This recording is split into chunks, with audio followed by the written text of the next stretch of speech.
Hi, this is Ken Countess, and the holidays are coming. The end of the year is coming. It means one of two things for your business. Either your customers are beginning to think about what they're going to do to spend their money during the holidays, or number two, maybe your clients are companies that have set aside a budget for 2018 and they need to use it or lose it before the end of the year. So you want to be marketing to both of those groups right now in order to capture greater sales from now to the end of the year, right?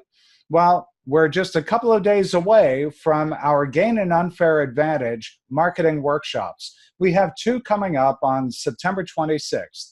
The morning session runs from 9 to 12, and that will cover marketing strategy and email marketing.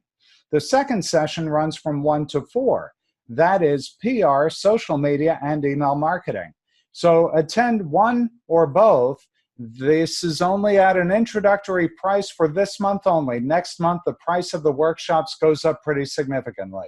So go to the website that you see, and let's go ahead and get you registered. If you have any questions, feel free to call me. I'll see you on September 26th.